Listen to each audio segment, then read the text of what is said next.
नमस्कार दोस्तों, मैं संदीप नागवंशी आप सबका एक बार तहे दिल से फिर से स्वागत करता हूं इस महत्वपूर्ण सेशन में, जहां पे आज हम लोग देखने वाले संपूर्ण ज्योग्राफी जो कि छत्तीसगढ़ का है। इसमें जितने संभव हो सकता है आईएमपी टॉपिक्स, आईएमपी क्वेश्चंस, उसको मैं कवर करने की कोशिश करूंगा। इस सेशन के अंतर्गत हम लोग जानने की कोशिश करेंगे किस प्रकार से क्वेश्चंस बनते हैं और थोड़ी आसान भाषा में हम लोग समझने की कोशिश करेंगे। तो तैयार हो जाइएगा इस महत्वपूर्ण सेशन के लिए और अपने आप को स्वमूल्यांकन से जोड़ने के लिए, ताकि आप कितने सही कर पाते हो और कितनी आपकी जो जियोग्राफी है उसमें पकड़ अभी तक बनी हुई है। शुरुआत करते हैं प्रथम क्वेश्चन के साथ। छत्तीसगढ़ का अक्षांशीय विस्तार कितनी है? ठीक है, आपको अक्षांशीय विस्तार बतानी है। 17 डिग्री 46 उत्तरी अक्षांश से 24 डिग्री 5 उत्तरी अक्षांश। आपको ना इधर उधर ना देख के हुए सीधा आपको उत्तरी अक्षांश इसके लिए याद रखना है। ये क्यों होता है आपको सबको पता है, ठीक है। ये इसका सही आंसर हो जाएगा पहला। ऐसा मैं क्यों बोल रहा हूँ, क्योंकि आप देखोगे ना तो भारत ऐसी स्थिति है भाई, इसको हम लोग है ना पूर्वी पश्चिम में बांटे, उसके बाद उत्तरी और फिर दक्षिणी गोलार्ध में बांटे, तो भारत यहाँ पे स्थित होता है। इसलिए सभी को अक्षांशीय जो रेखा है सबको हम लोग उत्तरी बोलते हैं, क्योंकि उत्तरी गोलार्ध में है, समझ रहे हो। और जितने भी देशांतरी है उसको हम लोग है ना, देशांतरी रेखा उसको हम लोग हमेशा पूर्वी देशांतर क्यों बोलते हैं। इसका भी कारण ये है कि भारत यहाँ पे स्थित है, जो कि यहाँ से लेकर इस पार जो है पूरी पूर्वी देशांतर में आता है। कुछ कुछ चीज़ें मैं बीच में बताऊंगा, शॉर्ट में कर रहा हूँ है ना चीज़ें, क्योंकि आपको जाननी है। अब कुछ कुछ चीज़ें आप जानते हो यार, छत्तीसगढ़ के निर्माण कब हुआ था, मेरे को लगता है कि ये सब चीज़ आप जानते हो, तो वाला क्वेश्चन मैंने नहीं रखा है। सीधे जहाँ से इंपॉर्टेंट है आपके लिए वो मैंने रखा है। जैसे छत्तीसगढ़ का निर्माण हुआ था 1 नवंबर 2000 को हुआ था, फिर मैं कहूँगा इसकी राजधानी क्या है, इसकी जनसंख्या क्या है, ये सब आप जानते हो। हाँ, लेकिन आपको ये पूछा जा सकता है देश की जनसंख्या का कितनी प्रतिशत जनसंख्या जो है छत्तीसगढ़ में निवास करती है। तो अभी तो जनगणना है ना देखते हो तो अभी आई नहीं है, नहीं वाली, तो अभी तक हम लोग 2.11% इसको मान के चल रहे हैं। तो ये इसका सही आंसर हो जाएगा, आपको पूछता है। और जनसंख्या के दृष्टिकोण से छत्तीसगढ़ का स्थान आपको बोलता है तो 16 है। कुछ कुछ यहाँ पे ध्यान रख लेना, सिंपल चीज़ है। लेकिन छत्तीसगढ़ का क्षेत्रफल देश के कुल क्षेत्रफल का कितना है, कन्फ्यूज मत होना। तब वहाँ पे 4.11 हो जाएगा। तो मैं फिर कह रहा हूँ, जनसंख्या में 2.11, क्षेत्रफल में 4.11। यहाँ तक ये चीज़ें क्लियर हुई। अब इसका क्षेत्रफल क्या है, एक चीज़ मैं यहीं पे कर देता हूँ, थोड़ा बड़ा टाइम लग रहा है। तो 1,35,191 वर्ग किलोमीटर, याद रहेगा क्या? मैं इसको पीडीएफ में दे दूंगा है ना, 1,35,000 बात है। नेक्स्ट मैं चलता हूँ। कर्क रेखा छत्तीसगढ़ के निम्न में से किस जिले से होकर नहीं गुजरती? ये बोल रहा है नहीं गुजरती। देखो आप, तो कर्क रेखा जो है हम लोग है ना ऊपरी में छत्तीसगढ़ को सिर्फ ऐसे ही बनाऊँ एक बार, तो आपको पता है भाई ये जिले से होकर गुजरेगी। एमसीबी है, कोरिया है, सूरजपुर, इससे होकर गुजरती है, और फिर बलरामपुर से होकर गुजरती है। तो 4 जिले से होकर कर्क रेखा गुजरती है, सरगुजा से वो नहीं गुजरती। ठीक है, ठीक। तो एमसीक्यू सेशन भाई पूरे एक एक चीज़ मैं यहाँ पे अभी समझा नहीं सकता हूँ है ना, जितना मैं आपको हो सके समझाने की कोशिश कर रहा हूँ। हालांकि आप देखेंगे ना तो पूरे डिटेल मैंने क्लास ले रखी है। तो ये रहा, सबसे अधिक लंबाई कहाँ पे है, तो बलरामपुर में। इसको भी आपको ध्यान रखना है, सबसे अधिक लंबाई बलरामपुर में, ठीक है, कर्क रेखा का। नेक्स्ट में चलता हूँ। कर्क रेखा समझ रहे हो ना, अक्षांशीय विस्तार की बात करें तो 23.5 डिग्री जो आपका होगा यार रेखा, इसको हम लोग कर्क रेखा बोलते हैं। ठीक बात है। इसी प्रकार आईएसटी की मैं बात करूँ आपको, ठीक, इसको एक बार और देख लो आप है ना, क्योंकि अक्षांशीय देशांतरी विस्तार पढ़े हो तो ये आपको पूछा जा सकता है।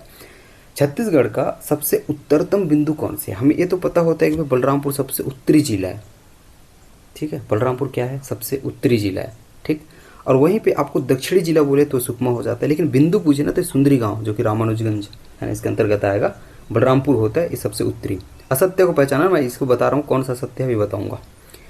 सबसे दक्षिणी आपको दक्षिणतम बिंदु बोले तो वो कोंटा हो जाता है। कौन सा हो जाता है? कोंटा हो जाता है, जो कि सुकमा जिला का है। सबसे पश्चिमी ये भी बिल्कुल सही है, जो कि भद्रकाली है, यहाँ भी भद्रकाली लिखा गया है, जो कि बीजापुर वाला है। लेकिन पूर्वोत्तम बताओ मुझे, तो सबसे पूर्वोत्तर हम लोग का जो जिला है वो कौन सा हो जाता है? वो तो रायगढ़ नहीं होता, कौन सा है? वो जसपुर है। और जसपुर का कौन सा है मुझे बताएंगे, ठीक। तो ये इसका गलत आंसर हो जाएगा, इसके लिए आपको ध्यान में रखना है, ठीक। गिरला कौन सा है? जसपुर का गिरला, गिरला आपका पूर्वोत्तर बिंदु हो जाएगा, ठीक है, और जसपुर इसके जिले हो जाएंगे, ठीक बात है। तो ये चीज़ें आपको ध्यान में रखनी चाहिए, ये आपको क्वेश्चन पूछे जा सकते हैं। नेक्स्ट है, अब भारतीय मानक समय रेखा है ना, ये छत्तीसगढ़ के कितने जिले से होकर गुजरती है? ठीक है, अभी तो वर्तमान में आप देखेंगे तो हमें 8 प्रतीत होता है, ठीक। हालांकि शक्ति को नहीं लिया जा रहा है, ठीक है, तो वो मैप की वजह से है देखना, लेकिन 8 लिया जा रहा है। अभी 8 कौन कौन से हैं इसको मैं दिखाता हूँ आपको। इसका सही आंसर 8 है, यहाँ पे देखना। वो 8 जिले आपको याद होने चाहिए। एक है आपका सूरजपुर, एक है आपका कोरिया, एक है आपका एमसीबी का मतलब होता है ना आपका मनेन्द्रगढ़, चिरमिरी, भरतपुर, ठीक है, मैं बताता हूँ आपको।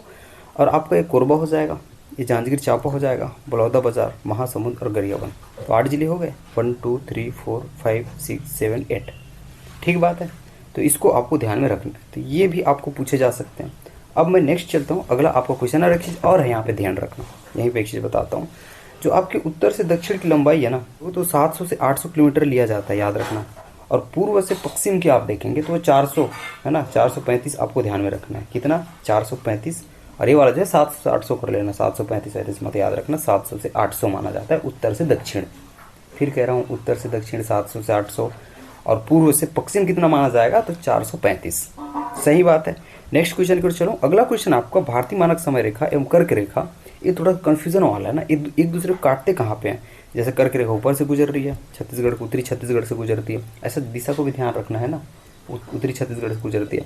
अब जब भारतीय मानक समय रेखा एक दूसरे को जब काटते हैं, तो एक बार आंसर लिया गया है कोरिया, एक बार आंसर लिया गया है सूरजपुर, और एक बार जब सूरजपुर था ऑप्शन में, कोरिया नहीं था, तो उसको विलोपित भी कर दिया गया। अब क्या लेगा नेक्स्ट है ना, उसके ऊपर है। लेकिन याद रखना, अगर सूरजपुर ऑप्शन में नहीं है तो कोरिया मार लेना, कोरिया नहीं तो सूरजपुर मारना। ठीक है, अब इसको थोड़ा सा देख लेना, थोड़ा सा कन्फ्यूजन है ये।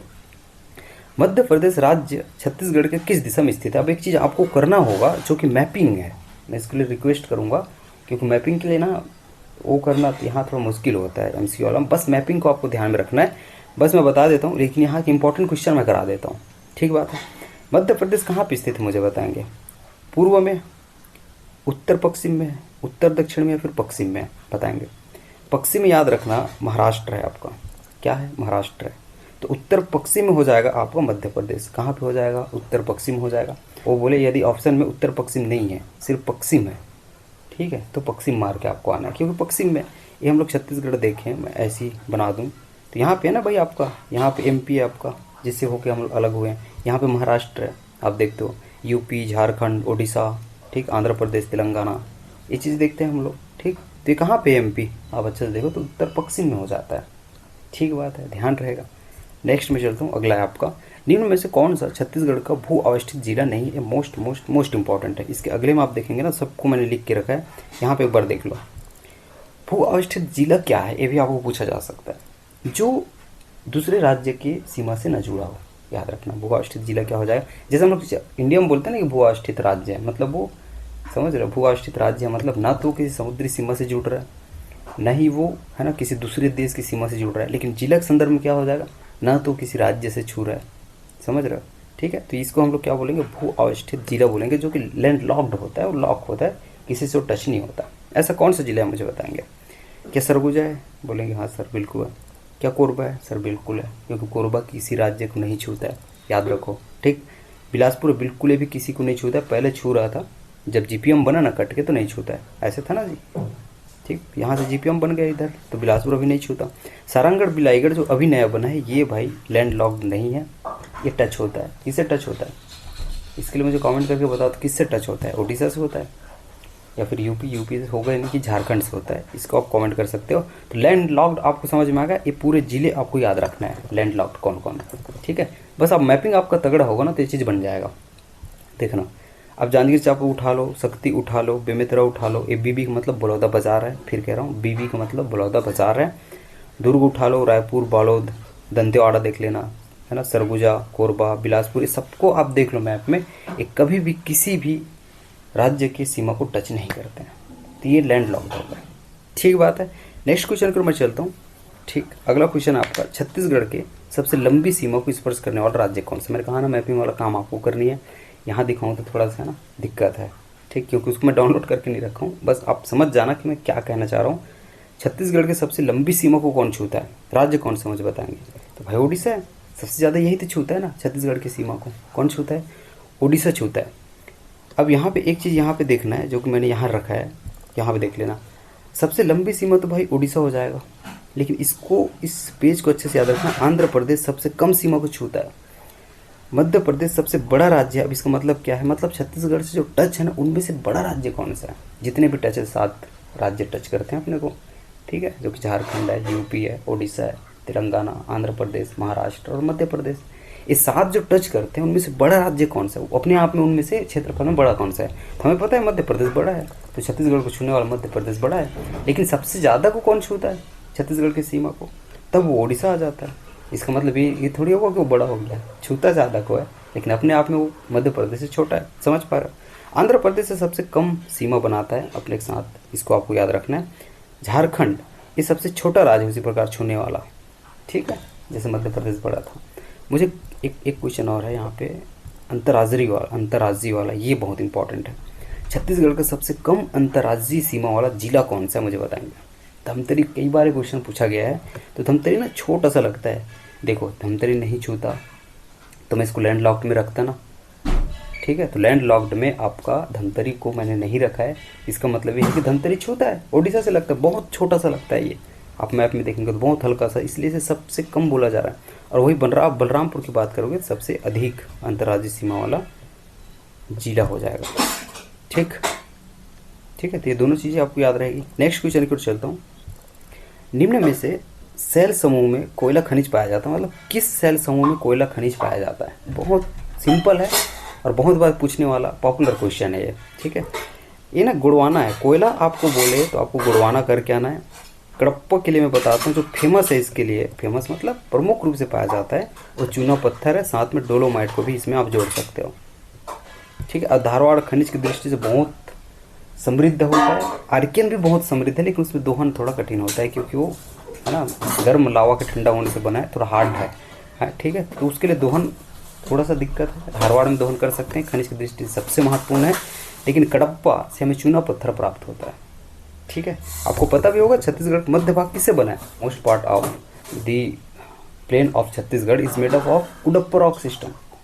तो उसका जो अधिकांश जो भाग है ना वो कडप्पा रॉक सिस्टम से बना है। तो छत्तीसगढ़ के मध्य भाग में कडप्पा पाया जाता है, इसलिए वहाँ पे चूने पत्थर की अधिकता है और इसलिए वहीं पे सीमेंट फैक्ट्री ज़्यादा देखते हो। इसका भी कारण है, इसको समझना। क्यों देखते हैं हम लोग मध्य भाग में, है ना, सीमेंट फैक्ट्री। तो कुडप्पा रॉक सिस्टम के कारण है, क्योंकि वहाँ चूने पत्थर हैं और जहाँ चूने पत्थर ज़्यादा होंगे सीमेंट फैक्ट्री लगेगी। बड़ौदा बाजार को हब कहते हैं हम लोग, है ना, इस मिडिल पार्ट में आता है छत्तीसगढ़ के। नेक्स्ट हम लोग चलते हैं, छत्तीसगढ़ का मैदान का अधिकांश भाग किस सेल समूह से बना हुआ है। अभी मैंने बताया कौन सा हो जाएगा, वो कडप्पा हो जाएगा। गुड़वाना के लिए ना इसके निर्माण को पूछा जाता है कभी कभी, याद रखना। देखो सबसे पहली बात तो आर्कियन भाई गर्म जो आपका वो था ना लावा था, उसके ठंडा होने से आर्कियन बनता है। सबसे प्राचीनतम चट्टान इसलिए क्या हो जाता है, आर्कियन हो जाता है सबसे प्राचीनतम। और छत्तीसगढ़ में सबसे ज़्यादा यही पाया जाता है, लगभग 50% प्लस, ठीक है। तो आर्कियन पाया जाता है। अब आर्कियन का जब अपक्षरण होगा अपर्दन से, ये धारवाड़ बनता है। इसलिए धारवाड़ को प्रथम अवसादी चट्टान या फिर प्राचीनतम अवसादी चट्टान का, दोनों में बहुत डिफरेंस है। आपको अब बोले प्राचीनतम चट्टान क्या हो जाएगा, आर्कियन, बिंदास, अब मार के आ जाओ। लेकिन उसके क्षरण से जब बनाना तो ये प्रथम अवसादी चट्टान हो गया ना, तो अवसादी नहीं है आर्कियन। कौन सा अवसादी हो गया, धारवाड़ हो गया। इसलिए प्राचीनतम अवसादी लग जाए तब आपको धारवाड़ को मारना है, ठीक है। और कडप्पा के लिए आपको पता है भाई ये मिडिल में पाया जाता है। गुड़वाना के लिए पूछा जाता है, अब इसके अपक्षरण से कडप्पा बनेगा, ऐसा भी है। गुड़वाना के लिए आपको एक चीज़ याद रखना है, गुड़वाना क्रम का जो चट्टान है ना, ये ना वनस्पतियों एवं जीव जंतुओं के अवशेषों से बना है। उसकी हजारों युगों तक है ना जमे होने से, दबे होने से उससे बनता है। और यही कारण है कि इसमें कोयला भी पाया जाता है, कोयला खनिज, यही कारण है इसमें, है ना, प्रमुखता से पाया जाता है, ठीक बात है। तो ये चीज़ें आपकी क्लियर हो चुकी होगी। नेक्स्ट है, दंडकारण्य पठार में कौन सा सेल समूह पाया जाता है, पूछा जाता है। तो धारवाड़ आपको ध्यान में रखना है, धारवाड़ दंडकारण्य में पाया जाता है, ठीक है। उत्तरी छत्तीसगढ़ में आप गुड़वाना देखते हो। उसके बाद कडप्पा की मैं बात करूँ तो ये तो मिडिल छत्तीसगढ़ की बात है, जहाँ पे चूने पत्थर पाए जाते हैं। गुड़वाना में फिर कह रहा हूँ कोयला पाया जाता है, ठीक। नेक्स्ट में चलो, अगला है आपका, चूना पत्थर खालिस्तान का मुख्य खनिज है। अभी इतना एक्सप्लेन कर रहा हूँ तो इसको आप आराम से आंसर दे सकते हो, कौन सा है, कडप्पा है, ठीक। नेक्स्ट में चलता हूँ, अगला क्वेश्चन है, आप जैसे जैसे जाएंगे आपके लेवल बढ़ते जाएंगे। सबसे प्राचीनतम अवसादी चट्टान कौन सी है, मैं एक्सप्लेन कर दिया रहता हूँ ताकि आप इधर ना जल्दी से आंसर देख पाओ। धारवाड़ को मैंने कहा था, ठीक बात है। नेक्स्ट में चलो, निम्न में से असत्य युग्म की पहचान करें। अब ना थोड़ा हम लोग आ जाते हैं यार प्राकृतिक विभाजन में, जिसको पूरा पढ़ लोगे ना तो 60% आपका जो जियोग्राफी वही खत्म हो जाती है, अच्छे से पढ़ लिया तो, ठीक है। तो उसको आप अच्छे से पढ़े होंगे, प्रैक्टिस करा देता हूँ मैं। सबसे पहले तो आपको ध्यान में रखना है, जो आपका छत्तीसगढ़ का मैदान है, 1% पूछा जाता है, इसमें 3-4 क्वेश्चन बनते हैं। 50.34% ये छत्तीसगढ़ का मैदान इतने में विस्तृत है, मैं आगे बताऊँगा। दंडकारण्य का पठार 28.91%, पूर्वी बघेलखंड का पठार 16.16% है। जसपुर सामरी पाट या फिर पाट प्रदेश बोलेंगे तो ये 4.59 या फिर 59% है, तो ये इसका असत्य युग्म है। अगले पेज में आ जाना। अब इसके क्या पूछते हैं, आपको पूछे जाएंगे भैया इसके कितने कितने में फैला हुआ है, अब डायरेक्ट बताओ। ठीक, तो एक चीज़ मैं बताता हूँ पूरी अच्छे से, तो मैप नहीं बनाऊंगा, बस आप ऐसी इसको याद रख लेना। मान के चलो ये छत्तीसगढ़ है, अरे मानने में क्या है, ठीक है, कोई घाटा नहीं है। अब यहाँ तक देखोगे ना, कुछ इस प्रकार से बटा रहेगा, बस खत्म। इतने में बांट दोगे आपका काम खत्म हो जाएगा। 4 भाग से हम लोग प्रमुख रूप से देखते हैं। ये तो आप पार्ट रीजन है, आपको पता है भाई छत्तीसगढ़ का जो आपका है ना उत्तर पूर्वी रीजन हो जाएगा, ये उत्तर पूर्वी है, तो इसमें ना कई सारे क्वेश्चन बन जाएंगे। एक बार देखना, ये आपका पूर्वी बघेलखंड का पठार है, तो पीपी कर दूँ, पूर्वी बघेलखंड का पठार है, ठीक। और ये आपका जसपुर सामरी पाट प्रदेश है, या फिर इसको मैं पी कर देता हूँ जो कि पाट प्रदेश ही है। और ये आपका सीजी का मैदान है, या फिर इसे महानदी बेसिन भी कहा जाता है। और ये आपका दंडकारण्य का पठार है। इस प्रकार से हम लोग बांट के पढ़ते हैं छत्तीसगढ़ में। अब आप देखेंगे ना, तो सबसे बड़ा भाग कौन सा दिख रहा है, छत्तीसगढ़ का मैदान दिख रहा है, जो कि बीच में है ना जी। कौन सा दिख रहा है, ये छत्तीसगढ़ का मैदान दिख रहा है, ये वाला। तो इसका जो टोटल क्षेत्रफल है ना, वो 68,064 स्क्वायर किलोमीटर है, 68,064 स्क्वायर किलोमीटर है। और इसका परसेंट में मैंने इधर आपको लिखा दिया, जो कि 50.34% सर्वाधिक क्षेत्र में यही विस्तृत है। 50% छत्तीसगढ़ में, तो छत्तीसगढ़ का मैदान है। इतना कुछ समझ में आता है। उसके बाद हम लोग पूर्वी बघेलखंड के पठार को देखें, तो ये इधर से मैं इसको ले जा सकता हूँ। ये देखो, ये आपको पूर्वी बघेलखंड का पठार है, जो कि 21,863 21,8 ऐसी याद करना है ना, 21,863 इसका स्क्वायर किलोमीटर में इसका क्षेत्रफल है। और इसका परसेंट मैंने आपको बता दिया। फिर आप देखेंगे जसपुर सामरी पाट प्रदेश, तो इधर से आप जाओ यहाँ पे, ये आपका जसपुर सामरी पाट प्रदेश जो कि 6,208 स्क्वायर किलोमीटर है। तो सबसे छोटा क्या देख रहे हो जिसमें दंड कराने के वाला है, 39060, ये वाला आपका दंड कराने हो जाएगा। तो सबसे छोटा कौन सा है मुझे बताओ। तो आपको यहाँ से 3-4 क्वेश्चन बनते हैं, उसको क्वेश्चन में क्यों बनाओ, सबसे छोटा ये आप देख रहे हो, सबसे बड़ा आप छत्तीसगढ़ का मैदान देख रहे हो। इसकी दिशा क्या आप बता सकते हैं, मैं बोलूँ दंड कराने का पठार छत्तीसगढ़ किस दिशा में है, तो आप इसको दक्षिण नहीं बोल सकते। मैं बोलूँ छत्तीसगढ़ के मतलब छत्तीसगढ़ में जो पूर्वी बगल में पठार है वो किस दिशा में है, आप उत्तर इसको आराम से कर सकते हो। मध्यम क्या है, छत्तीसगढ़ का मैदान है। यही आपको घुमा घुमा के दिशा में पूछा जाता है। तो ये चीज़ क्लियर हो गई। नेक्स्ट में चलो, अगला है आपका महानदी पार मैदान किसे कहते हैं। अब भाई हम लोग छत्तीसगढ़ का मैदान पढ़ेंगे ना, छत्तीसगढ़ का मैदान आपने अभी अभी देखा, कुछ ऐसा था, देखा था। इधर से आपको महानदी बहती है, इधर से आपकी शिवनाथ नदी आके मिलती है। एकदम ध्यान से समझना, 1 मिनट में समझा दे रहा हूँ। अब जो 2 नदियों के बीच का क्षेत्र क्या कहलाता है, इसको दोआब बोलते हैं। क्या बोलते हैं, दोआब बोलते हैं। तो इधर शिवनाथ नदी, महानदी, तो महानदी शिवनाथ दोआब किसे कहेंगे, दोनों नदियों के बीच के क्षेत्र को। अब ये शिवनाथ नदी है, इसके इस पार वाले मैदान को क्या बोलेंगे, शिवनाथ पार मैदान। तो सिमिलरली जब शिवनाथ के इस पार वाले को शिवनाथ पार मैदान बोल रहे हैं, तो ये भी तो महानदी है, तो इस पार वाले भाग को क्या बोलेंगे, महानदी पार मैदान। समझ में आया। अब बताओ ये छत्तीसगढ़ के किधर है भाई, इधर छत्तीसगढ़ में बनाऊँ तो ऐसे जाएगा ना, इधर छत्तीसगढ़ ऐसे बनेगा। अरे सिंपल ही बता रहा हूँ समझने के लिए। अब बताओ ये जो महानदी पार मैदान बने, ये गोला मार रहा हूँ यहाँ पे कहा है, तो किस भाग में छत्तीसगढ़ का, पूर्व में, पश्चिम में, उत्तर में, तो ये उत्तर में हो नहीं सकता, पश्चिम में भी नहीं है, तो ये पूर्व में। ऐसे क्वेश्चन बनते हैं, ये मैं कहना चाह रहा हूँ, इसको आपको ध्यान रखना। पूर्वी बघेलखंड का पठार खाली स्थान में विस्तृत नहीं है। अब यहाँ पे एक चीज़ देखना है, जब हम लोग पूर्वी बघेलखंड के पठार को है ना यहाँ पे देखा, इस वाले क्षेत्र में देखा, छत्तीसगढ़ सबसे टॉप में जाओ ना, ऐसे बनाता हूँ तो आप बस मैं आपको समझाने के लिए। तो यहाँ पे देखना पूरी कोरिया आ जाता है पूरा, है ना, आपका सूरजपुर आ जाता है। अब एमसीबी सब यहाँ पे पूरा आ जाएंगे। एक चीज़ को छोड़ना, 2 चीज़ को छोड़ना है, एक बलरामपुर का कुसमी तहसील, क्या कह रहा हूँ मैं, इसका भी रीज़न है कुसमी, और सूरजपुर का मैन पाट। इसका मतलब यह है कि ये कोरिया में भी चालू है, मतलब विस्तृत है, सूरजपुर में भी है, एमसीबी में भी है जो कि नया जिला बना है, और सरगुजा में भी है, और बलरामपुर में भी है जो कि आपको पूर्वी बघेलखंड का पठार है। ठीक है, तो इसको आपको ध्यान रखना है। बस 2 चीज़ को छोड़ना है, मैन पाट है और आपका कौन सा है, कुसमी। तो इसका सही आंसर क्या हो जाएगा, मैन पाट हो जाएगा भाई। ठीक है, नेक्स्ट चलता हूँ। पूर्वी बघेलखंड का पठार, इसमें ना ये चीज़ मैं आपको बताना चाह रहा था, पूरा कोरिया आ जाता है, एमसीबी आ जाता है, सूरजपुर पूर्ण तरीके से आ जाते हैं, जितने भी इसके तहसील वहसील सब इसमें आ जाते हैं। पूरा बलरामपुर भी आ जाता है, सिर्फ हम लोग कुसमी को छोड़ दें। पूरा सरगुजा भी आ जाता है, सिर्फ हम लोग मैन पाट को छोड़ दें। ठीक, तो इसका आंसर क्या हो जाएगा, मैन पाट। यहाँ पे कुसमी में डालता वो भी सही हो जाता है, लेकिन आजकल कुसमी की जगह कुछ दूसरा भी नहीं जा रहा है, बुक में देखना, लेकिन जनरली हम लोग कुसमी पढ़ते आए हैं। पूर्वी बघेलखंड के पठार की सबसे ऊंची चोटी कौन सी मुझे बताएंगे, इसका मैं आपके लिए कमेंट वर्क दूंगा, हालांकि आगे मिलेगा, ठीक है, लेकिन अभी आप कमेंट करो।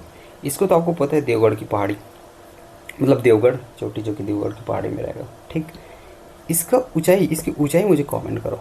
इसी बहाने ना आप 2-4 चीज़ें और पढ़ लोगे, ठीक है। ये मेरे पास है ना, सामने पेजेस में रखा हुआ है, मैं बता भी सकता हूँ, लेकिन आप, मैं चाहता हूँ इसको कमेंट करो। कुछ कुछ वर्क मैं आपको देते जाता हूँ। तो देवगढ़ की पहाड़ी, इसका जो सही आंसर हो जाएगा वो रहेगा। पूर्वी बघेलखंड के पठार के अंतर्गत नहीं आता। क्या नहीं आता है, इसको ऊपरी भाषा है ना। पूर्वी बघेलखंड के पठार हम लोग देख रहे हैं, उसमें क्या क्या चीज़ें हैं, जितने भी हम लोग उस आसपास देखेंगे ना, पर्वत पठार है ना, मैदान देखो आप, नदियाँ देखो, सबको हम लोग पूर्वी बघेलखंड के पठार में लेंगे। प्राकृतिक प्रदेश हैं। अरे जैसे कि प्राकृतिक पठार को हम लोग कहाँ पढ़ते हैं, इंडिया में पढ़ते हैं। उत्तर भारत की श्रीलंका, मतलब आपका है ना, विशाल मैदान के बारे में पढ़ते हैं। तो जितने भी आता है उसको सब लोग वहाँ पढ़ लेते हैं ना। उसी प्रकार पूर्वी बघेलखंड पठार के अंतर्गत इसमें कौन सा नहीं आता है? तो कैमूर पर्वत बिल्कुल आता है, मांसटोलिक पहाड़ी आता है, सीता लेखनी, सूरजपुर आता है। बताओ मैन पार्ट आएगा क्या? क्यों आएगा भाई? क्योंकि हमने कहा है कि इसमें विस्तृत ही नहीं है, तो मैन पार्ट नहीं आता है, आपको ध्यान रखना है। ये मैन पार्ट मैं आपको बताता हूँ, ये सामरी पाठ प्रदेश के अंतर्गत आता है, मतलब पाठ प्रदेशों के अंतर्गत आता है। अब पाठ प्रदेश कहाँ विस्तृत होगा बताओ? ऐसे आप लॉजिकली अप्रोच करोगे तो आपको समझ में आ जाएगा। जो पाठ प्रदेश है, बोलोगे सर अब तो जसपुर बच जाता है, वहाँ पे क्या बच जा रहा है? जसपुर ही बच जा रहा है। आपने उत्तरी छत्तीसगढ़ में देखोगे, बाकी सबको तो आपने पूर्वी बघेलखंड के पठार में डाल दिया। जसपुर बच रहा है, और मैं देख पा रहा हूँ कि मैन पाट बच रहा है पूर्वी बघेलखंड के अंतर्गत। मैं देख पा रहा हूँ कि कुसमी बच रहा है। अरे तो यहीं पे क्या फैला होगा? जसपुर सामरी पाठ प्रदेश फैला होगा, क्योंकि इसके बाद तो वही आना है उत्तरी छत्तीसगढ़ में, है ना, क्योंकि उत्तर पूर्व में, ठीक है। तो ऐसे आप थोड़ा लॉजिकली पढ़ोगे तो ऐसे याद आ जाएगा आपको, तो थोड़ा समझना। अब ना मैं कुछ कुछ चीज़ें बताता हूँ आपको। जो कैमूर पर्वत हमने कहा, जो मांचटोली हमने कहा, ठीक है, जो कि आपको पूर्वी बघेलखंड के अंतर्गत है, ये हसदेव नदी का जो उद्गम है ये कैमूर पर्वत है। जो बनास नदी है इसका उद्गम है मांचटोली पहाड़ी है, और सीता लेखनी ये सूरजपुर में स्थित है, इसको आपको ध्यान रखना है। और मैन पार्ट तो आपको पता है सरगुजा के अंतर्गत ये आता है, और मांड नदी का ये उद्गम क्षेत्र होता है। तो 2-3 चीज़ें यहाँ से भी कवर हो गया। नेक्स्ट मैं चलता हूँ, आज का अगला क्वेश्चन है, पूर्वी बघेलखंड पठार के संदर्भ में सही सुमेलित नहीं है। ये बहुत इंपॉर्टेंट है। जो पूर्वी बघेलखंड के पठार है, जितने भी हमने अभी क्वेश्चंस किए, इसके अलावा कुछ कुछ तुक्के क्वेश्चन आते हैं, मतलब इंसान थोड़ा सा कंफ्यूज उसमें हो सकता है और नहीं भी, आसान भी रहता है। जैसे कि मैंने कहा था आपको, उत्तरी छत्तीसगढ़ में गुड़वाना है ना, शैलक्रम जो है पाया जाता है ठीक ठाक मात्रा में। तो आपको पूछे पूर्वी बघेलखंड के पठार में, ठीक है, किस सेल समूह, मतलब इसमें जो है कौन सा सेल समूह पाया जाता है, तो ऐसी दिमाग लगा सकते हो। सर ने कहा था उत्तरी में पाया जाता है, तो उसमें भाई गुड़वाना पाया जाएगा। ये बिल्कुल इसके लिए सही है। अपोहा तंत्र देखो, यहाँ की जितनी भी नदी देख रहे हो ना आप, अधिकांश नदियाँ जो है वो सोनगंगा अपोहा तंत्र में जाती है। अरे ये आपका पूर्वी बघेलखंड पठार हो गया, इधर पूरा छत्तीसगढ़ नीचे है। यहाँ की जो नदियाँ होंगी ना ऊपर की तरफ बह के सोनगंगा अपोहा तंत्र में जाती हैं। तो किससे संबंधित है? सोनगंगा अपोहा तंत्र से संबंधित है। ये भी बिल्कुल सही हो जाएगा। खनिज आप देखेंगे तो चूना पत्थर लिखा है। बताओ आप, यहाँ तो आप ऐसे ही पकड़ लिए भाई, गुड़वाना सेल तंत्र पाया जा रहा है, उसमें चूना पत्थर तो पाया ही नहीं जाता, पहली बात। अरे नहीं पाया जाता ना, मैंने क्या कहा, चूना पत्थर के लिए कडप्पा बताया था, गुड़वाना के लिए कोयला बताया था, याद आ रहा है कुछ? ठीक। मिट्टी के लिए लाल पीली आपको याद रखना है, बिल्कुल सही है। ये ऊपर वाला भी बिल्कुल सही है। ये आपको गलत है, जो कि सही आंसर हो जाएगा इसका, क्योंकि आपको रॉन्ग पूछा है, जो आप तीसरे नंबर का देख रहे हो। क्योंकि खनिज चूना पत्थर नहीं होता है, मध्य छत्तीसगढ़ में पाया जाता है, फिर कह रहा हूँ। तो ऊपर में क्या पाया जाएगा? कोयला पाया जाता है। अरे हसदेव वाला आपको पता है ना, हसदेव क्षेत्र है भाई, वो कोल क्षेत्र है। ऐसे भी आपको दिमाग लगानी है, तो इसको आपको ध्यान में रखनी है जी, ठीक है। नेक्स्ट में चलता हूँ, महाकवि कालिदास कृत मेघदूतम का, ठीक है। आपको पता है ना इसको क्वेश्चन क्यों रखा है? क्योंकि आप जब सरगुजा में पढ़ोगे, रामगढ़ की पहाड़ी पढ़ते हो, या बेंगरक गुफा पढ़ोगे, लक्ष्मण बेंगरक गुफा पढ़ोगे, तो याद रखना है आपको, रामगढ़ की पहाड़ी के अंतर्गत महाकवि कालिदास ने, मतलब उसमें जो है मेघदूतम की रचना की थी। किसकी की थी? मेघदूतम की रचना की थी। अनुवाद मुकुटधर पांडे ने किया था। क्या बात है, एकदम सही रहेगा। यहीं भी कुछ कुछ एक्सप्लेन कर दूँ। जो रामगढ़ की पहाड़ी है ना, ये सरगुजा के अंतर्गत आता है। इसमें जोगी मारक गुफा देखते हैं और एक सीता बेंगरक गुफा देखते हैं। मुझे बताओ इसमें क्या फैक्ट बनता है? क्वेश्चन बहुत बार बनता है कि भाई सबसे प्राचीनतम नाट्यशाला कौन सा है? तो सीता बेंद्रा बोल रहा हूँ, सीता बेंगरक गुफा आपको याद रहेगा, ठीक है। अब एक क्वेश्चन और बनता है ना, 2 जने का लव स्टोरी आपको पता होगा। जो आपका देवदत्त है ना वो है, और आपका नर्तकी जो है ना सुतनुका है, इनके प्रेम गाथा का वर्णन कहाँ पे है? तो जोगी मारक गुफा हो जाता है। इन गुफाओं की खोज किसने की थी? या फिर रामगढ़ की पहाड़ी, हम लोग सीधा ही बोले, खोज किसने की थी? कर्नल आउसले। तो 3 चीज़ें क्या सुन पाए हो? रामगढ़ की पहाड़ी सरगुजा में, इसके अंतर्गत 2 अपने पास है ना, वो आते हैं, गुफा आते हैं, हालांकि और आते हैं लेकिन दो परमानेंट तरीके से हम लोग याद रखते हैं, एक सीता बेंगरक गुफा और एक जोगी मारा की गुफा। सीता बेंगरक गुफा को मैंने प्राचीनतम नाट्यशाला कहा, है ना, और मैंने आपको जोगी मारा के बारे में बताया कि जोगी मारा, ठीक है, इसमें जो है देवदत्त, देवदिन नाम है क्या, नर्तक देवदत्त या फिर देवदिन, और उसके बाद नर्तक देखेंगे सुतनु का, इसकी प्रेम गाथा का वर्णन है, ठीक है, इसकी खोज कर्नल औशले ने की थी, ठीक है। तो ये चीज़ें यहाँ से और बन जाती है क्वेश्चन। अब मैं नेक्स्ट चलता हूँ, अगला है आपका रामगढ़ की पहाड़ी खोज किसने की थी यार, अभी भी मैंने आपको बताया कर्नल औशले लिख लेना, या फिर सीधी गुफाओं के बारे में आप याद रख लो, तो मैंने डायरेक्ट लिख दिया था रामगढ़ की पहाड़ी, ठीक है। नेक्स्ट हम लोग चलते हैं, दिए गए कथनों में असत्य कथन की पहचान करें। अब थोड़ा है ना ठीक ठाक क्वेश्चन आएंगे। विश्व की प्राचीनतम नाट्यशाला सीता बेंगरा की गुफा है। सीता बेंगरा की गुफा को सरगुजा की अजंता भी कहते हैं, ये इंपॉर्टेंट हो जाएगा आपके लिए, इसको याद रखना, ये भी बिल्कुल सही है। जोगी मारा की गुफा को वरुण मंदिर कहते हैं, ये भी बिल्कुल सही है। तो ये फैक्ट्स आपको और मिल गए। तो इसमें असत्य कथन चुना था, इनमें से कोई नहीं इसका सही आंसर हो जाएगा, क्योंकि कोई भी गलत नहीं है, सभी जो लिखे हुए हैं वो सत्य है। क्या बात है ना, आप पकड़ पा रहे हो। चलिए अब नेक्स्ट क्वेश्चन को चलते हैं। रिहंद बेसिन स्थित है, ये ना हमें दिमाग में देखते ही ना तुरंत हम लोग क्या मार देते हैं बताओ, सरगुजा मारते हैं, ऐसा नहीं है। हमें हमें पता है ना कि उससे संबंधित है रिहंद नदी, तो बेसिन वहाँ पे नहीं होता है भाई। तो याद रखना ये बेसिन ना बलरामपुर में। बेसिन क्या होता है, एक बार मैं आपके घर में बेसिन होता है हाथ धोने वाला, तो ये भाई आपका मान के चलो है ना बेसिन है, आपके यहाँ का बेसिन है।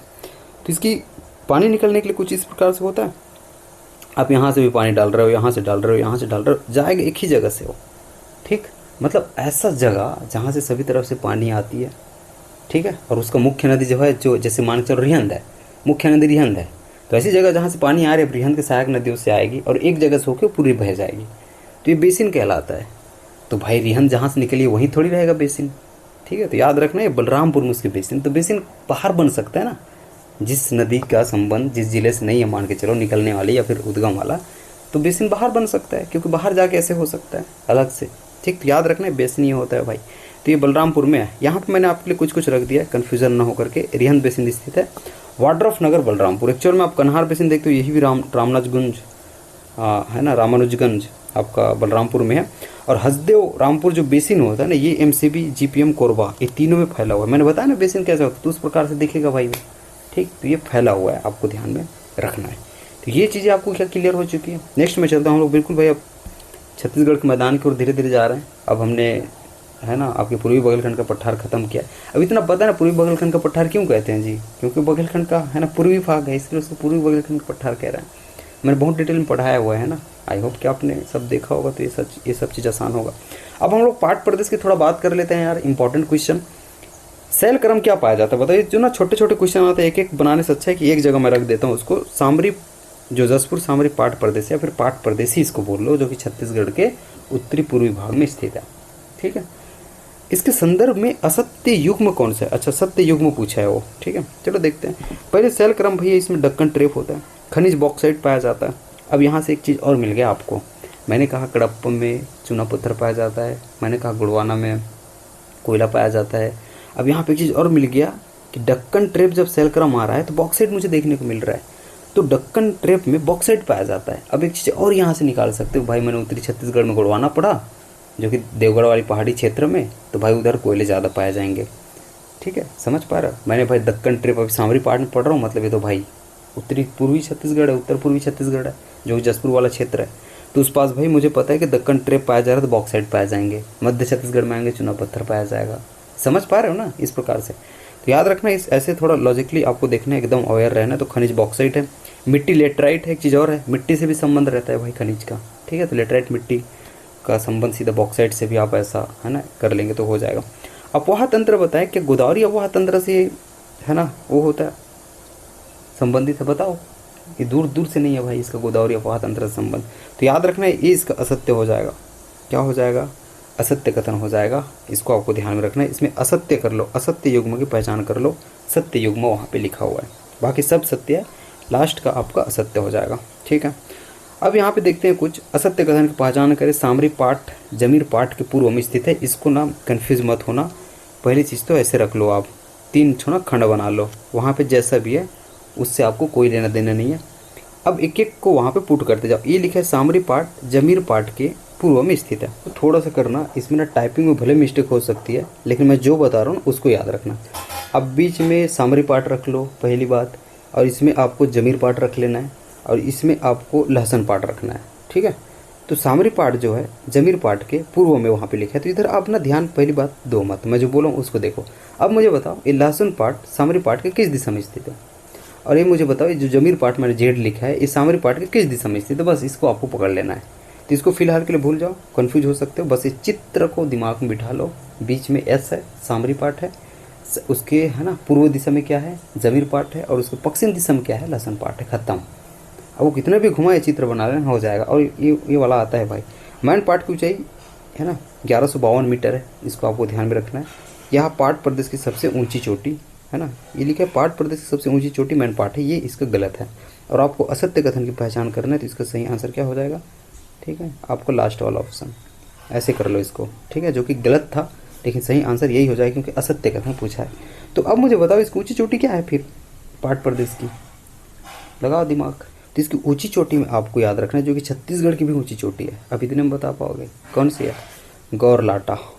कौन सा है भाई, गौरलाटा। गौरलाटा की ऊंचाई कितनी है, तो 1225 मीटर आपको ध्यान में रखना है। गौरलाटा की ऊंचाई है 1225 मीटर। नेक्स्ट पेज में बताऊँ मैं, अगले में चलता हूँ, तो है ना गोदा गादी हो गया। मैं फिर कह रहा हूँ जी, पाट प्रदेश की सबसे ऊंची चोटी ना गौरलाटा है, ठीक। इसकी ऊंचाई 1225 मीटर है। अब कोई कन्फ्यूज़न नहीं होगा, ठीक।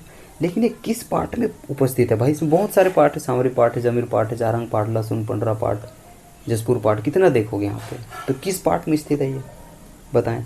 तो ये सामरी पार्ट में स्थित है, आपको याद रखना है, सामरी पार्ट में स्थित है, ठीक है। तो ये हो जाएगा आपका। तो बताओ इससे हम लोग एक चीज़ दिमाग नहीं लगा सकते, सभी पार्टों में सर एक चीज़ क्वेश्चन आ जाए कि सबसे ऊंचा पार्ट कौन सा है, बताओ। सामरी पार्ट मार दोगे आराम से, क्योंकि छत्तीसगढ़ की ऊंची चोटी वही है, उसकी ऊंची चोटी वही, तो सबसे ऊंचा पार्ट भी वही होगा, ठीक है। थोड़ा हम लोग ऐसे समझ सकते हैं, ऐसा भी हो सकता है, ठीक। तो ये सबसे ऊंचा पार्ट है, आपको याद रखना है राज्य के सभी पार्ट प्रदेशों में। कौन सा, सामरी पार्ट। अब हम नेक्स्ट क्वेश्चन को चलते हैं। आज का अगला क्वेश्चन अच्छा आया है, बॉक्साइट का मैदान किसे कहते हैं भाई। ये बहुत आपको पूछते हैं, एक स्लाइड दूंगा, वहाँ पे दो चीज़ लिखा है, कन्फ्यूज़न नहीं होगा। ये जमीर और जारंग दोनों है। जारंग को बॉक्साइट का भंडार कहा जाता है, और ये जमीर पार्ट को ना, ठीक, रुको एक मिनट, ठीक, ये जमीर पार्ट को बॉक्साइट का मैदान कहते हैं। यदि इसमें आना, इस पेज में कहाँ पर रखूँ यार, अरे एक चीज़ मैंने लिख के रखा था भाई, कहाँ चला गया वो, एक चीज़ लिख के रखा था मैं, ठीक है, वो स्लाइड में भेज दूंगा आपको।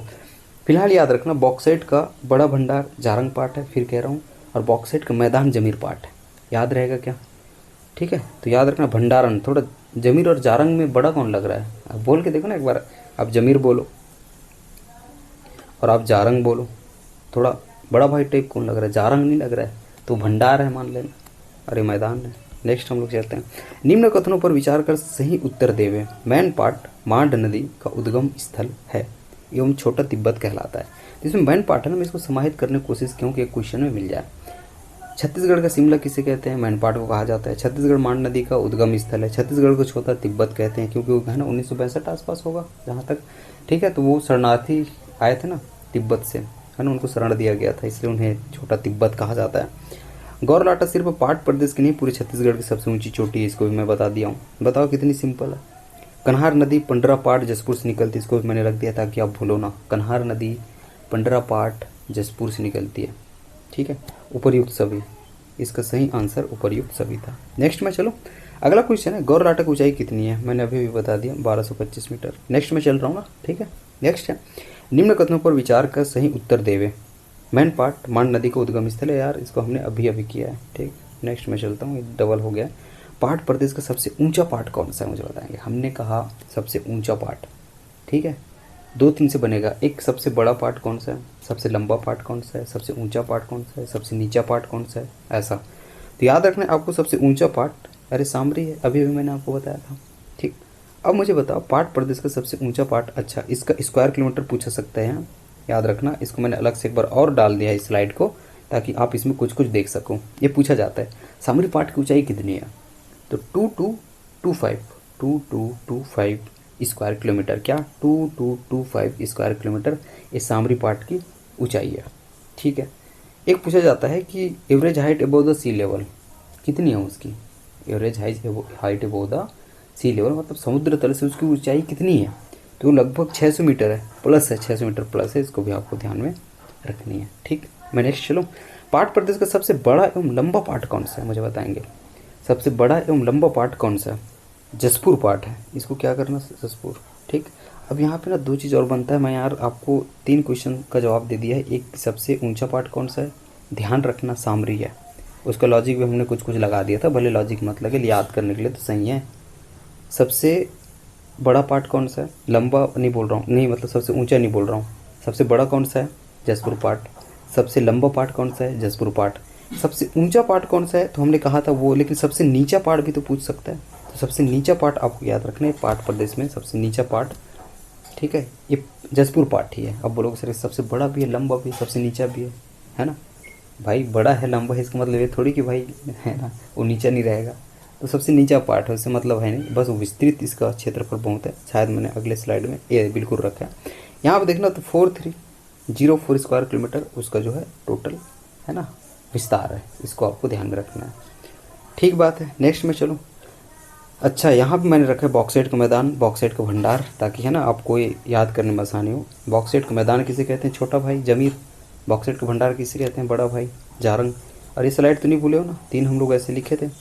यहाँ पे हमने क्या लिखा था, सामरी लिखा था, यहाँ पे मैंने जेड लिखा था, यहाँ पे मैंने एल लिखा था। जेड मतलब जमीर, एस मतलब सामरी, एल मतलब क्या होता है आपका लहसन। तो ये दिशा आप कर लोगे ना यहाँ से। ठीक, नेक्स्ट मैं चलता हूँ। अगला है छत्तीसगढ़ का मैदान है ना, इसके संबंध में असत्य युग्म कौन सा। अब हम लोग छत्तीसगढ़ के मैदान में आ गए हैं ना, तो 2 आपके प्राकृतिक प्रदेश से मैंने क्वेश्चन करा दिया, अब छत्तीसगढ़ के मैदान से करते हैं। यकीन मानिए जो आप ये प्राकृतिक प्रदेश खत्म करते हैं ना, तो 60% जियोग्राफी ऐसी खत्म हो जाती है। ठीक है, और उद्योग तो मैंने करा भी दिया है, अलग से आप देखे होंगे, तो इसके पहले मैं आपको है ना शैल तंत्र की भी जानकारी कुछ कुछ दे दी है। तो छत्तीसगढ़ के मैदान संबंध में असत्य युग्म कौन सा है, ये ना पूछे जाते हैं। इसकी आकृति पंखाकार होती है भाई, इसको देखना तो ठीक है, फैन शेप में होता है। इसका ढाल आप देखेंगे तो पूर्व की ओर है, छत्तीसगढ़ के मैदान का ढाल किधर है आपको बोले, पूर्व की ओर है, लाल पीली मिट्टी पाई जाती है। आप इसको ऐसे ही आंसर दे दोगे, क्या शैल तंत्र गुड़वाना है, इतना बोला हूँ मैं, क्या शैल तंत्र गुड़वाना है, नहीं सर आपने बोला था कडप्पा है, यहाँ पे चूने पत्थर पाए जाते हैं, तो गुड़वाना कहाँ पाया जाता है, हमने कहा तो मोटा मोटी देखें तो उत्तरी छत्तीसगढ़ में है ना, जो कि आपका पूर्वी बगलखंड के पठार में। अच्छा, सामरी पाट प्रदेश में बताओ तो मुझे रिकॉल करो, क्या कहा था मैंने। आप बोलोगे सर वहाँ तो दक्कन ट्रेप था। अरे खनिज बताओ, खनिज बॉक्साइट है, नहीं मिट्टी बताओ, लेटराइट है। ठीक, तो कर पाओगे ना, समझ तो पा रहे हो। तो ऐसे आपको रिकॉल करते रहना है, चीज़ें लॉजिकली थोड़ा अप्रोच करनी है, और इसी प्रकार एमसीक्यू भी आपको करनी है कि थोड़ा है ना कनेक्ट हो जाए, लॉजिकली हम लोग सीखें चीज़ों को। तो इसका सही आंसर लास्ट वाला ऑप्शन हो जाएगा, लास्ट हो जाएगा ना ऑप्शन, क्योंकि ये गलत है भाई। ठीक, यहाँ पे कडप्पा पाया जाता है, अरे कुडप्पा भी बोलते हैं उसको। छत्तीसगढ़ के मैदान की सबसे ऊंची चोटी मुझे बताएंगे। अब छत्तीसगढ़ के मैदान किया, ठीक, तो ये बदरगढ़ हो जाता है। मुझे इसके लोकेशन बताना दो भाई, ये किस ज़िले में है, किस ज़िले में ये पाया जाता है, कौन सा, ये बदरगढ़ की चोटी स्थित है, मुझे बताएंगे। इसका मैं आपको पर्वत बता देता हूँ, मैकाल श्रेणी के अंतर्गत ये आता है बदरगढ़, इसकी हाईएस्ट पीक है, जो कि छत्तीसगढ़ के मैदान की भी हाईएस्ट पीक हो जाएगी। हम इसको ऐसे क्यों लेते हैं, देखो भाई एक चीज़ यहाँ पे याद रखना, जो आपका ये छत्तीसगढ़ का मैदान है ना, बीच में था छत्तीसगढ़ का मैदान, ऊपर हमने सब कुछ अभी कवर कर लिया, नीचे आपको दंडकारण्य आ जाएगा। तो यहाँ पे आप देखते हो मुंगेली से लेके आप यहाँ पे राजनांदगांव तक, कवर्धा वर्धा, ये सब चीज़ लास्ट में देखते हो आप छत्तीसगढ़ के इस साइड में। तो ये दिशा में पूछूंगा तो बता दोगे। जो मैकल श्रेणी की बात कर रहा हूँ मैं, छत्तीसगढ़ का मैदान, छत्तीसगढ़ का मैदान तो पूरा ही है, ठीक, लेकिन यहाँ पे स्थित है मैकल श्रेणी, क्या इसकी दिशा बता दोगे। हाँ सर बता दूंगा मैं, कौन सा है, पश्चिम में, ठीक है। अब यहीं पे स्थित है बदरगढ़, जो कि मैकल श्रेणी में है, जो कि कवर्धा के अंतर्गत आता है, ठीक बात है। तो ये पूरे छत्तीसगढ़ प्रदेश के अंतर्गत आ रहा है ना, तो छत्तीसगढ़ मैदान का सबसे ऊंची चोटी हो जाएगा ना वो, ठीक, तो याद रखना ये, ठीक बात है। नेक्स्ट मैं चलता हूँ, अगला है आपका। अच्छा, आपको ना पूछा जा सकता है भाई इसकी ऊंचाई कितनी है, फिर झाड़ा पहाड़ भी आता है इसके अंतर्गत, देवसानी पर्वत भी आता है, ये सब कवर्धा क्षेत्र में, ठीक है। इसको आपको मतलब है ना पश्चिमी छत्तीसगढ़ क्षेत्र में। इसकी ऊंचाई 1176 मीटर है भाई, बहुत बहुत इंपॉर्टेंट है, स्टार कर लेना, पूछा जा सकता है। झाला पहाड़ की ऊंचाई 1136 मीटर है, देवसानी पहाड़ की ऊंचाई 1125 मीटर है, इसको आपको देना। कांदावानी पर्वत सुने हो क्या, कांदावानी, ये भी पूछा जाता है यार, कांदावानी मुझे बताना, तो कमेंट करके बताओ मुझे ये कहाँ पे, ठीक, कांदावानी भी है एक, ठीक बात है। नेक्स्ट क्वेश्चन की ओर चलता हूँ। आज का अगला क्वेश्चन है छुरी उदयपुर की पहाड़ी। ये ना इसको पढ़ते मेरे मन में ऐसे वाला स्ट्रक्चर आता है, क्योंकि है ये सरगुजा में, ठीक है, ये सरगुजा में है, कोरबा में है और आपकी रायगढ़ में है। किधर है?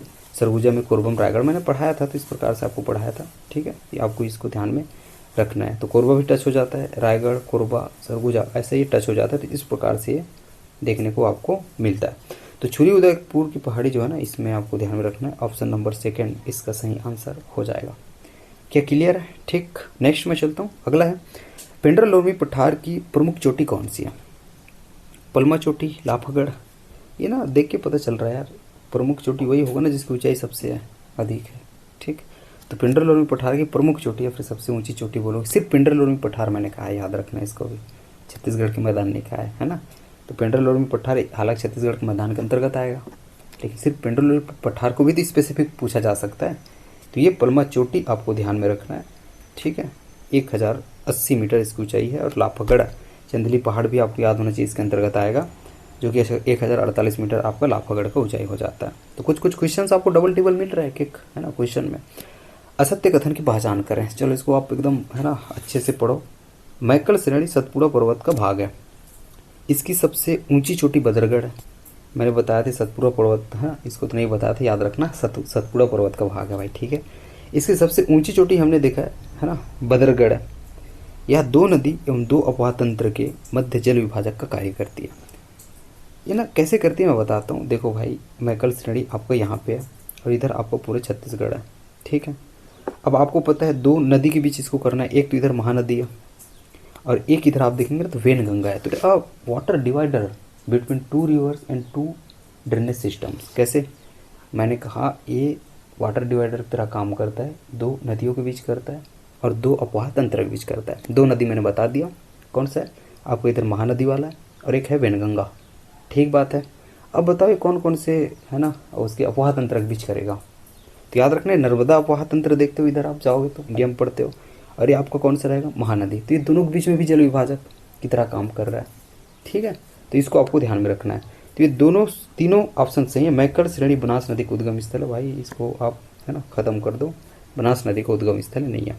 नेक्स्ट हम लोग चलते हैं, निम्न में से कौन सा जिला वृष्टि छाया प्रदेश के अंतर्गत आता है? मैं थोड़ा समझाता हूँ। हालांकि इसका सही आंसर आपको पता भी होगा, कवर्धा। इतने में आपका काम हो जाएगा, ज़्यादा टाइम ना लेते हुए। भाई ये मैकल श्रेणी है ना, इधर की हवा को जो आने वाली है आपकी, ठीक है, जो मानसूनी हवा है उसको रोक देता है और पानी को इस साइड गिरा देता है। तो ये मैकल श्रेणी है। ठीक है, इधर कवर्धा है तो कवर्धा में वो पानी नहीं गिर पाता है, सीधी बात है। तो रेन शेडो एरिया के अंतर्गत आ जाता है, पानी वहाँ पे ज़्यादा अच्छे से नहीं गिरता। ठीक है, तो वृष्टि छाया के अंतर्गत आता है, याद रखना। तो ये कारण किसका है? मैकल श्रेणी का कारण आता है। ये भी क्वेश्चन आपको पूछे जा सकते हैं। नेक्स्ट है, पूर्वी सीमांत उच्च भूमि की सबसे ऊंची चोटी कौन सी है? सीमांत उच्च भूमि से मतलब क्या समझते हो यार आप लोग? जैसे कि आपका छत्तीसगढ़ का मैदान है। अब मैप में आप जैसे तैसे मैंने आपको बताया था, सीमांत मतलब छत्तीसगढ़ के मैदान के सीमाओं में जो उच्च भूमियाँ हैं ना, इसको सीमांत उच्च भूमि कहेंगे। जैसे कि पूर्वी सीमांत उच्च भूमि। अब छत्तीसगढ़ के बताओ, छत्तीसगढ़ का नक्शा बनाओ तो ये पूर्व दिशा में होगा। तो ये ना आपको याद रखना है, धमतरी महासमुंद उच्च भूमि होता है। आप याद करो, छत्तीसगढ़ के मैदान में देखोगे तो धमतरी महासमुंद किस दिशा में आएगा? पूर्वी में आएगा। तो पूर्वी सीमांत उच्च भूमि हो गया। तो वो है। इसकी ऊंची चोटी कौन सी है? तो वो धारी डोंगरी है, धारी डोंगर है। धारी डोंगर कहाँ पे है? शिशुपाल पर्वत में है। इसकी ऊंचाई कितनी है? 899 मीटर है। कहाँ पे स्थित है? महासमुंद में। ये आगे मैंने रखा है एक स्लाइड। तो ये समझ तो पा रहे हो ना पूर्वी सीमांत उच्च भूमि किसे कहते हैं? ठीक है, तो वो ना बेसिकली क्या है? धमतरी महासमुंद उच्च भूमि है, जिसे रायपुर उच्च भूमि भी कहा जाता है। ठीक, नेक्स्ट में चलता हूँ। अगला है आपका, ये यहाँ पे देख लेना यार, ये धारी डोंगरी मैंने कहा है ना, आपको ध्यान रखना है। शिशुपाल पर्वत है, MS का मतलब महासमुंद है, ऊंचाई 899 मीटर। ठीक बात है जी एकदम। चलो मैं नेक्स्ट क्वेश्चन चलूँ।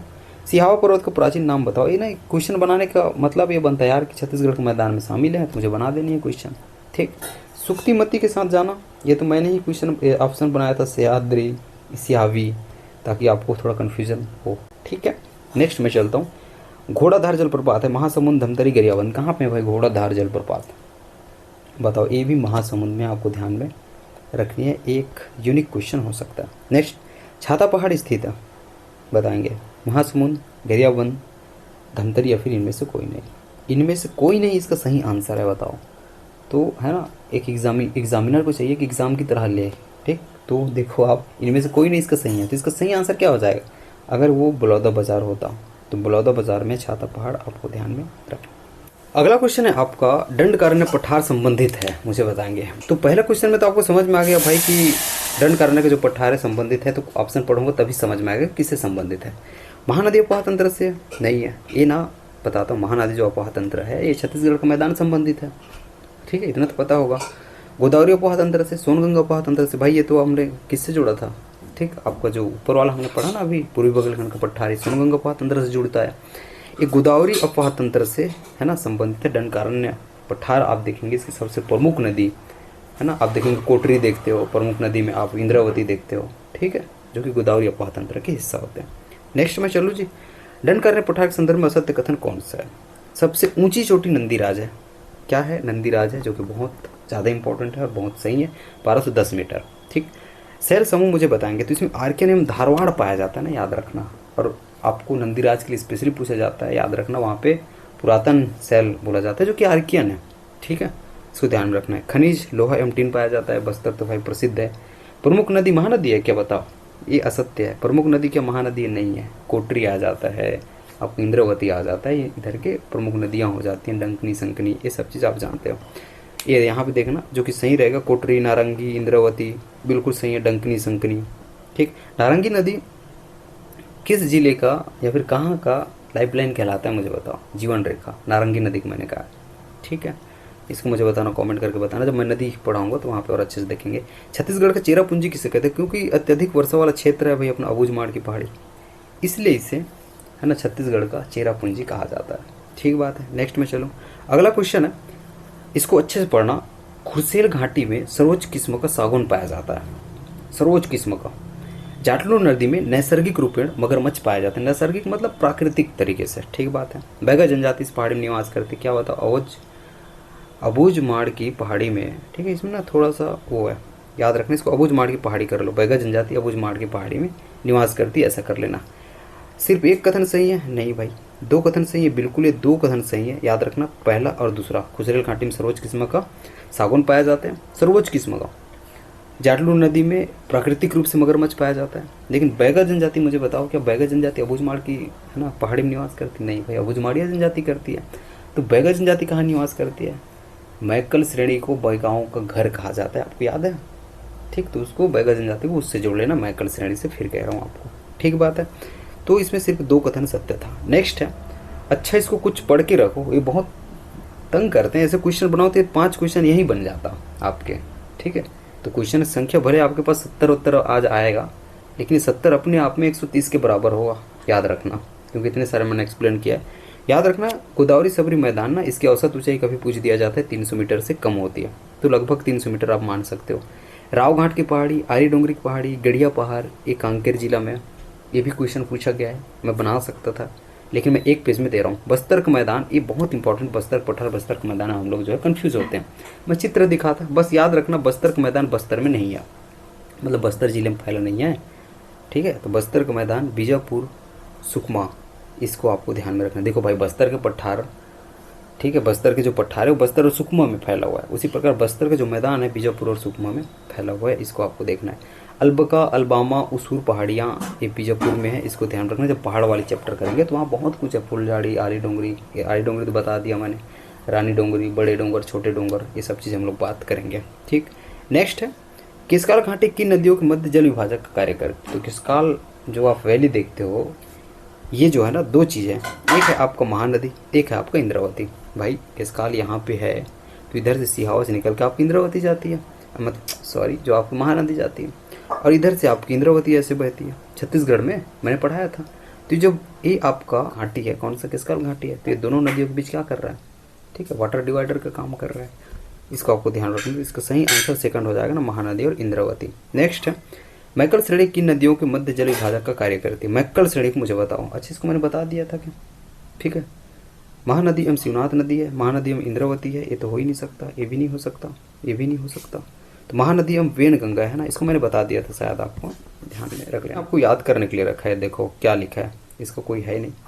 जो मैकल श्रेणी है ना, ये महानदी एवं वेन गंगा के बीच करती है, ठीक है, जल विभाजक का काम। मैकल श्रेणी महानदी अपोहा तंत्र एवं नर्मदा अपोहा तंत्र के बीच करती है जल विभाजक का काम। इसको मैंने पहले बता दिया था, लेकिन एक पेज में रखा है ताकि आपको PDF देते बने। सत्य कथन की पहचान करनी है, किसकाल घाटी बस्तर का प्रवेश द्वार है।